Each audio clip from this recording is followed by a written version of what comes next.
Welcome to Value for Money. I'm your host Warba and I'm here to tell you whether or not Diablo 3 is worth your money. Now, I know what you're thinking, and you're right. I'm a bit late to the party with recommendations whether you should buy Diablo 3 or not, since you probably already have it installed on your computer. Nevertheless, I still want to take a good look at Blizzard's newest money printing press and see if we got what we paid for. Before I can answer this question, we have to first look at what expectations were had before the game came out. Probably the most important thing in terms of expectations is the story. A quick recap about the end of Diablo 2. After you defeat Baal, the last of the three primevals, Tyrael destroys the corrupted World Stone. This event would shake the very foundations of the world and nothing would be as it was before. We didn't know more than that back then. Now, how was this whole destruction of the World Stone thing used in Diablo 3? Now instead of climbing Mount Ariat, we have to go down Ariat Crater. That's literally it. The demons of hell and the undead still roam the land. They just exchanged their leaders and continued on like nothing happened. In all reality, the Diablo 3 story stands on its own, completely disregarding what happened in Diablo 2. I mean, for reals now, Blizz. We took Mephisto's, Diablo's and probably also Baal's Soulstone and smashed them at the Hellforge, destroying their souls along with them. So now, how come Diablo appears yet again with the combined powers of all the prime evils? I know what happened. Someone on the development team said, how can we call this Diablo 3 without Diablo?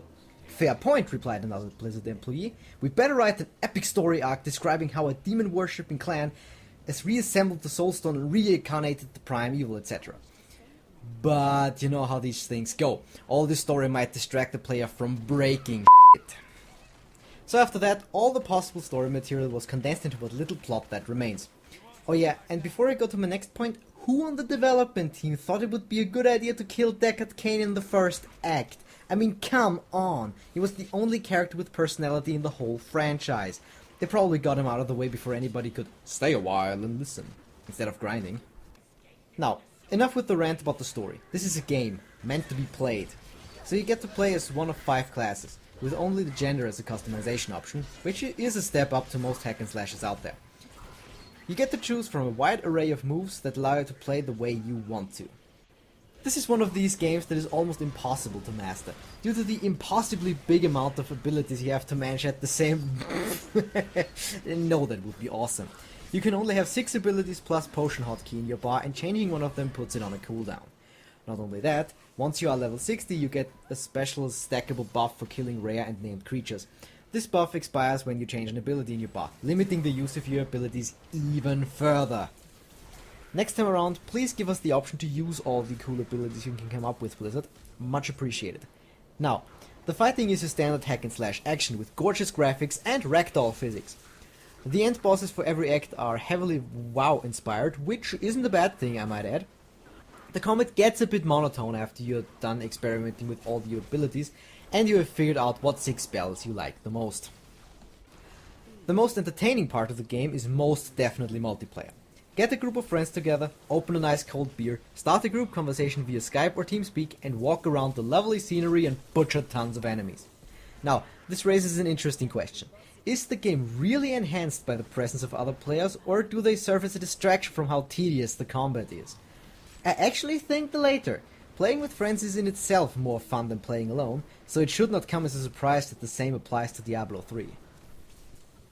So, final verdict. Is Diablo 3 worth your money? The following rating values were picked with the price of $60 in mind. Also keep in mind that Blizzard made this game, so the expectations are as high as it gets. Single player, while a nice introduction to the game mechanics and a good way to get to know a character, evolves into a chore after a while. The combat doesn't get any better, just more lethal as you approach higher difficulty levels. The boss fights are a nice change of pace though. 1.5 stars. Multiplayer is more enjoyable than single player. More combos of abilities are useful and using support skills is actually very viable. The story you play through and the environments are still the same as single player though. Multiplayer ends up with 2 stars. Now, the one thing Diablo 3 really excels at, the game length. For all bad things I said about the game, I played the shit out of it. Roughly 100 hours of my free time went into it. The grindy nature of the game stretches its lifespan out indefinitely, so I give 5 stars for the game length. After doing basic math, we end up with 3 stars for the final score. You know, the hardest thing about this whole affair is that I know Blizzard can do so much better. I grew up on Blizzard games and they've always provided top-notch quality in the past.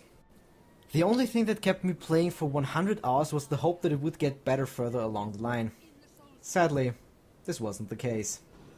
If you want to see more of my stuff, go to youtube.com/warba3. Please leave a comment below and rate this video. Your opinion is important to me.